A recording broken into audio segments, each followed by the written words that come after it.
पर इस बार जो दो मांग मुख्य रूप से है, इस बार का जो आंदोलन है पूरे राजस्थान में एक साथ एकजुटता के साथ लड़ा जा रहा है। दोनों पार्टियों के लिए हमारी एक चेतावनी है कि जब तक एडवोकेट प्रोटेक्शन एक्ट विधानसभा से पास नहीं करवा दिया जाता, तब तक ये आंदोलन और उग्र रूप लेगा।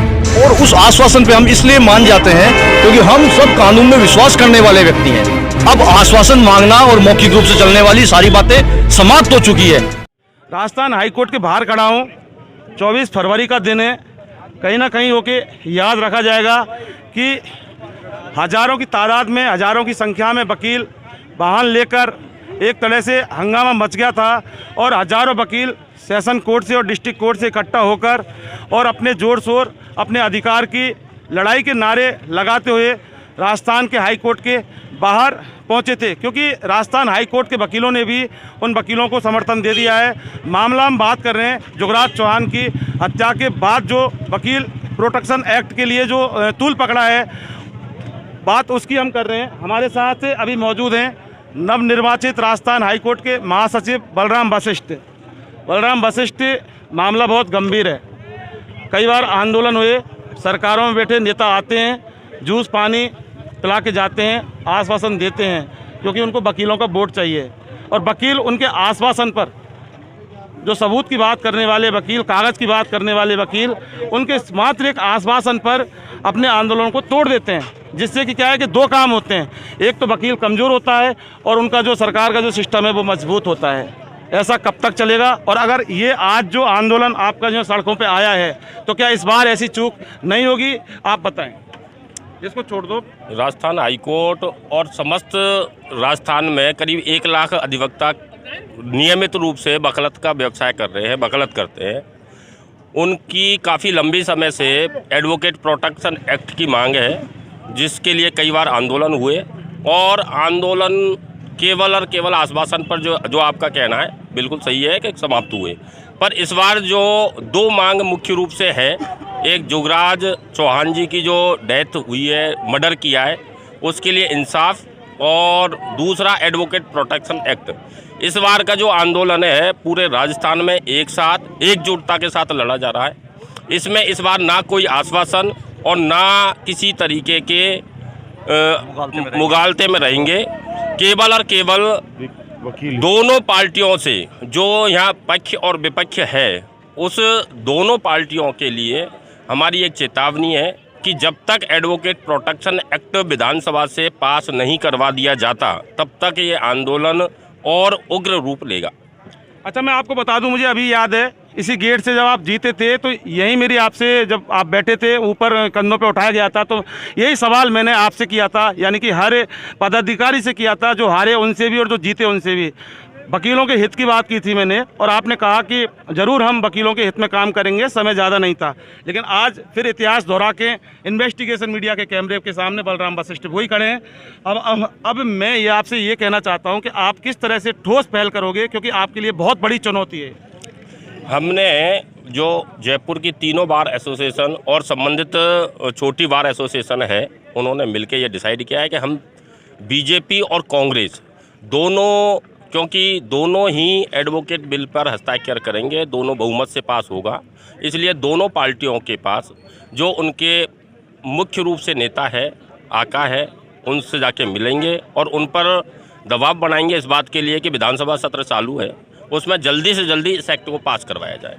1% नहीं किया तो क्या करोगे? उसके लिए मिल के रूपरेखा तैयार करेंगे और रूपरेखा के हिसाब से आगे बढ़ेंगे। देखिए, बलराम वशिष्ठ का साफ कहना है कि एडवोकेट प्रोटेक्शन एक्ट इसी सत्र में लागू करवाएंगे, लेकिन हमारा ये सवाल कि अगर नहीं किया तो क्या करेंगे, तो साफ इनका कहना है कि फिर उसके बाद एक रणनीति तय की जाएगी सारे वकीलों के साथ बैठ के, क्योंकि राजस्थान में, जयपुर में 3 बार हैं, Rajasthan high court bar association, the bar association Jaipur, जो कि एशिया की सबसे बड़ी बार और मदर बार भी उसको बोलते हैं, और डिस्ट्रिक्ट बार एसोसिएशन। हालांकि आपके जो पदाधिकारी जीत के आए, यंग और बड़े काबिल हिम्मत वाले हैं और भरोसा लेकर जनता ने इनको, वकीलों ने इनको जिताया, लेकिन अब सारे आम वकील का जो दारोमदार है वो इनके ऊपर टिका हुआ है। अभी किस तरह से लागू करवाएंगे ये वक्त बताएगा। हम और बात करना चाहते हैं। वकील साहब, नाम बताओ आपका? रविंद्र शर्मा, मैं उपाध्यक्ष पद प्रत्याशी हूँ। ये रविंद्र शर्मा है, प्रत्याशी हैं आप? यस। अच्छा, प्रत्याशी हैं। यस। पदाधिकारी नहीं हो? नहीं, पदाधिकारी मैं नहीं हूँ। पदाधिकारी से आपने अभी हमारा ये कहना है, ये जो आंदोलन हमें करना पड़ रहा है, और आपने एक सवाल अभी पूछा कि आप बार बार करते हैं फिर उसको रोक देते हैं, इसके पीछे जैसा कि मैंने पहले भी ये कहा है, सरकार से हम निवेदन करते हैं, सरकार हमें आश्वासन देती है और उस आश्वासन पे हम इसलिए मान जाते हैं क्योंकि हम सब कानून में विश्वास करने वाले व्यक्ति हैं। हमें जब ये कहा जाता है कि आप निश्चिंत रहिए, आपकी मांग को पुरजोर तरीके से हम विधानसभा में रखेंगे और उस पर सुनिश्चित रूप से परिणाम आएगा, हम ये सुन करके मान जाते हैं। फिर ये हत्याएं होती है, निर्मम हत्याएं होती है। अब आप कानून की वकालत करते हैं, मौखिक तो कुछ भी नहीं चलता ना, आश्वासन तो होता ही नहीं है। एग्रीमेंट भी होते हैं, वो भी लिखित में होते हैं, सब काम लिखित में। लेकिन सबसे बड़ी एक चूक हो रही है, और जहाँ तक मैं मानता हूँ उसमें एक वकील राजनीति हावी हो रही है। बात मौखिक आश्वासन की नहीं है। एक वकील बुद्धिजीवी व्यक्ति होता है, हर काम लिखित में होता है, ऑर्डर शीट चलती हैं, एग्रीमेंट, पक्षकार जो भी है, शपथ पत्र भी देना पड़ता है। मौखिक वो आदमी मौखिक शपथ पत्र दे सकता है, लेकिन लिखित में लिया जाता है। लेकिन आपका ये कहना कि आश्वासन मान जाते हैं, चूँकि वो सरकार है इसलिए ना, वो देती क्या है? मैं इस पे स्पष्ट कर देता हूं। आपने बिल्कुल ठीक कहा है, आश्वासन मानते थे, इसीलिए हम लोगों को आज सड़क पे आना पड़ा। अब आश्वासन मांगना और मौखिक रूप से चलने वाली सारी बातें समाप्त हो चुकी है। और रही बात आंदोलन की, लिखित की, यह बिल्कुल लिखित में होगा, सारा कुछ सरकार स्पष्ट करेगी। नहीं करती है तो ये आंदोलन दिन प्रतिदिन उग्र से उग्र रूप लेगा।